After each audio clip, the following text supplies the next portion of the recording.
müəllimlər, gəlin bir yerdə metodika üzrə qəbul tipli test nümunəsinə baxaq. MİQ və sertifikasiya hazırlaşan müəllimlər üçün qəbul tipli sualın izahına bir yerdə baxırıq. Gəlin suala keçək.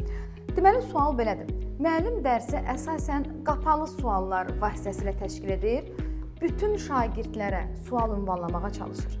Həmçinin şagirdləri diqqətlə dinləməyə və təqdim olunan məlumatların qeydlərini götürməyə təşviq edir. Dərsin bu formada təşkili ilə bağlı doğru fikri soruşur.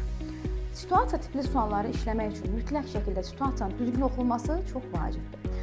Cavablara keçməmişdən qabaq gəlin bir situasiyaya fikir verək. Gördüyünüz kimi müəllim qapalı suallarla dərsi qurmağa çalışır. Qapalı sual nə idi? Şagirdi bir o qədər düşünməyə vadar etməyən suallar idi və hazır konkret cavabı olan suallar idi. Müəllim əsasən qapalı suallar verir və bu suallar vasitəsilə bütün şagirdləri dərsə cəlb etməyə çalışır. Amma qapalı suallarla şagirdlərin dərsə cəlb olunması, hər bir şagirdin aktiv iştirakı əlbəttə ki, bir o qədər də faydalı bir şey deyil. Demək ki, sualda müəllimin yanlış yanaşması var. Qapalı suallar vasitəsilə tədrisi qurur və şagirdləri daha çox diqqətlə dinləməyə və təqdim olan məlumatların qeydiyyatını götürməyə çalışır. Və bu ilə bağlı doğru fikir tapmamız lazımdır. Gəlin A variantına baxaq. Müəllim qapalı suallardan istifadə etsə də, dərsin belə təşkili şagirdlərin aktiv şəkildə cəlb edilməsi, onlarda dərin öyrənmə və zehni inkişafı təmin edəcək. Əlbəttə ki, bu yanlışdır. Nəyə görə yanlışdır? Bilirik ki, şagirdlərin dərsə cəlb olunması, onların dərin öyrənməni təmin etmək üçün qapalı suallar yox, daha çox açıq suallar verməliyik. Yaxşı, bəs açıq suallar nədir? Açıq suallara cavab variantı bir olmayan bir çox variantlar olan və daha çox şagirdin öz beyninin məhsul olan sualların cavablarıdır. Buna görə A variantı yanlışdır.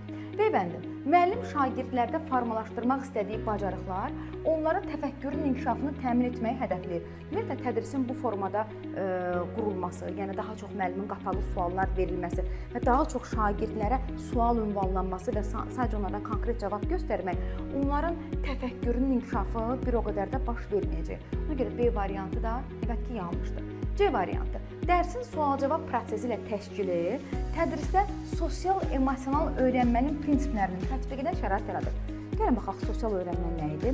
Sosial-emosional öyrənmə şagirdin özünü idarəsi, özünü dərk etməsi, empatiyası, digərlərlə düzgün münasibət qurması, hansı ki, sualda belə bir nüans yoxdur. Şagirdlərə qapalı suallar ünvanlanır və daha çox onları konkret cavab verməyə istiqamətləndirir. Bu baxımdan SEO-nun, yəni sosial-emosional öyrənmənin heç bir elementi olmur. Cavab yanlışdır. Deybəndi, müəllim sinifdə tətbiq etdiyi yanaşma tədrisdə bərabər imkanlar yaratmaq tələbinin yerinə yetirilməsinə xidmət edir. Əslində ilk baxışdan suala baxanda biz D variantını doğru variant kimi götürə bilərik. Hardan? Gördüyünüz kimi bütün şagirdlərə sual ünvanlamaq, hər kəsə qapalı sual vermək ki, biz elə düşünə bilərik ki, əgər müəllim hər kəsə qapalı sual verirsə, hər kəsə qapalı sual ünvanlayırsa, demək ki, bərabər imkanları qoyur. Amma bərabər imkanlar dedikdə hər kəsə eyni səviyyəli, eyni cür sual vermək yox, hər kəsin öyrənmə gücünü nəzərə alaraq fərqli sual verməsi lazımdır. Yəni, müəllim dərs prosesində, təlimdə bərabər imkanları qorumaq üçün həm açıq, həm də qapalı suallardan istifadə etməsi lazımdır. Ona görə D variantı da yanlışdır.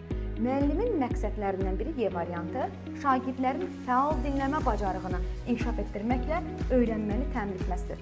Cavab doğrudur, elə Y variantı mənim cavabımdır. Əslində, əlbəttə ki, situasiyada müəllimin yanlış yol verdiğini görürük. Amma biz bu situasiya ilə bağlı doğru fikir tapmalıyıq ki, hansı ki, situasiyaya görə müəllim daha çox şagirdləri nəyə yönəldir? Qapalı suallara cavab verməyə, diqqətlə dinləməyə və məlumatların qeydlərini aparmağa. Bu baxımdan müəllimin əsas məqsədi fəal dinləmə bacarığını inkişaf etdirməklə öyrənməni təmin etməsidir ki, cavabımız olacaq E variantı. Bu tip situativ tipli testlərlə daha yaxşı işləmək bacarığını əldə etmək istəyirsinizsə, metodika ilə bağlı bütün mövzuları dərindən öyrənmək istəyirsinizsə, açılacaq qruplarımıza qoşulmağa tələsin.